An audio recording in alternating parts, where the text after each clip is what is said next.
Lecture 9, Clustering, Part 3. After having the hierarchical clustering method in the previous part, now we are going to cover the k-means clustering in this part. In k-means, first we need to obtain the desired number of clusters, which is the k parameter here. So in k-means clustering, k is the number of clusters. Okay.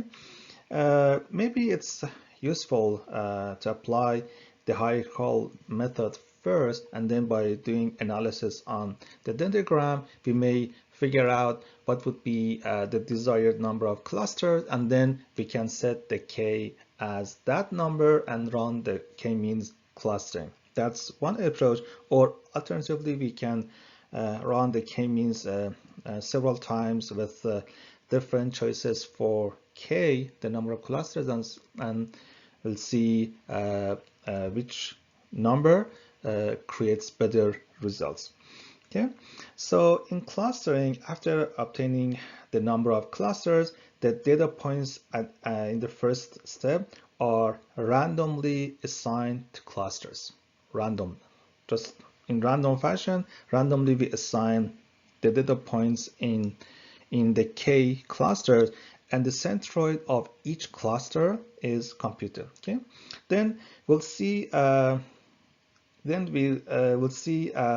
what's the minimum distance between each data point and the clusters, and then we will reassign each data point to the closest cluster centroid. Okay, and after each reassigning, the cluster centroids are recomputed. Okay, and we will continue this process until there is no data point that needs to be reassigned. Okay, and also we can stop by a maximum number of iterations here. Okay, so this is actually the general process of the k-means clustering. Usually the k-means clustering method is very fast and works well for small and large dataset.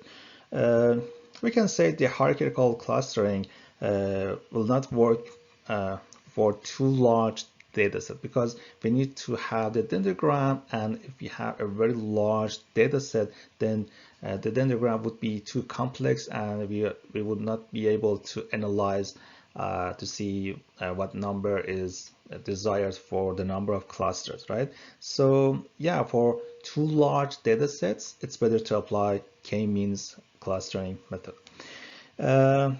We cannot actually draw a dendrogram like we had in the hierarchical clustering method for the k-means in order to see what would be the desired number of clusters, but we can have a different type of visualization here, which is called a scree plot. Okay, so I will show this in R actually. Okay, so at the end of the day, it doesn't matter which method you apply. I mean, the hierarchical or k-means, at the end of the day, the clusters should be meaningful and should make sense for that particular application. So in order to see if the clusters are meaningful, we may take a look at the statistics like the mean, the minimum, and the maximum values in each cluster, and do some sort of analysis like this to see if they are somehow meaningful. Okay. Let's have an example here. We want to consider the WHO dataset.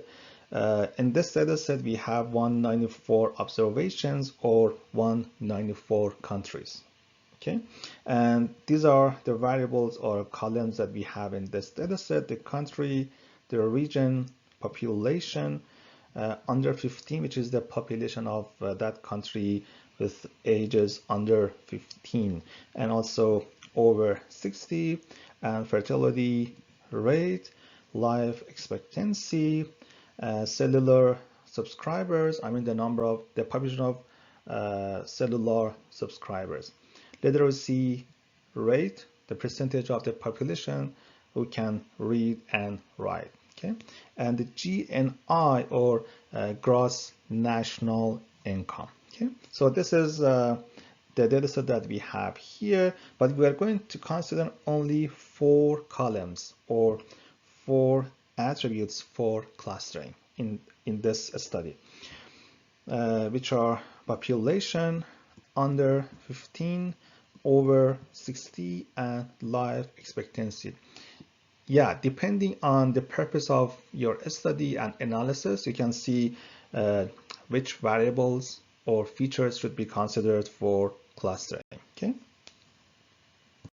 So if we apply the hierarchical clustering method on the WHO dataset, this would be the dendrogram that we have at the end.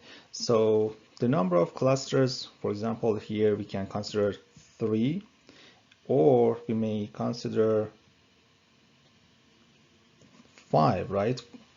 1, 2, 3, 4, and 5 clusters. This is also a good option to see if it creates a meaningful results at the end. So yeah, by this analysis, we see 3 and 5 are reasonable choices for the number of clusters, and then we can see which one makes more meaningful results. Okay. If we want to conclude our analysis on WHO case, we see that the clusters obtained by the hierarchical method makes more sense than k-means. We can see this by going through the countries in each cluster. So you will have the Excel files for clusters on Learn, and also we will have a sample of countries in clusters in the next slide. Okay, so in cluster 1, we see that in cluster 1 we have the countries with a high percentage of the population under 15 and a low life expectancy. So these are the common features of the countries in cluster 1. In cluster 2, we see that the countries with a large population, common feature. And in cluster 3, we see that countries with a high percentage of the population over 60 and a large life expectancy. Okay. Here we have a sample of countries in the clusters obtained by the hierarchical clustering method. And if you consider the definition of the definition that we observed for each cluster, and then go through the list of the countries in each cluster, you will find that it makes sense. Okay. Now let's consider another data set, another case here, which is the Movie Lens dataset. The movielens.org is a movie recommendation website run by the Group Lens Research Lab at the University of Minnesota.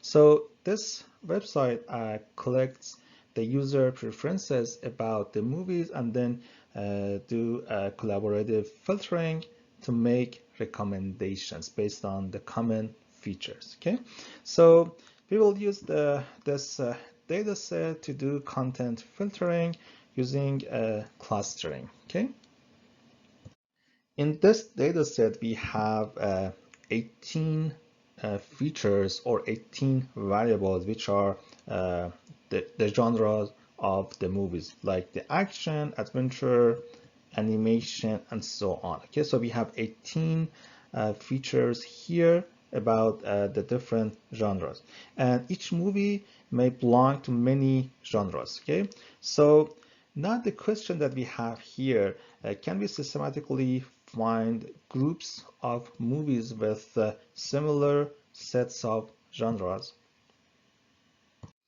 If we apply the hierarchical clustering in R on the Movie Lens dataset, this would be the dendrogram that we have at the end. And as see here, we can consider 2, 4, 8, or maybe 1, 2, 3, 4, 5, 6, 7, 8, 9, and 10 clusters as the desired number for clustering. Now we should go through the details of the cluster to see which one makes more sense. I mean 10, 8, or 4, or maybe 2. 2, I mean, it's too general, but I'm guessing that 4 or 8 would be better choices here. Okay.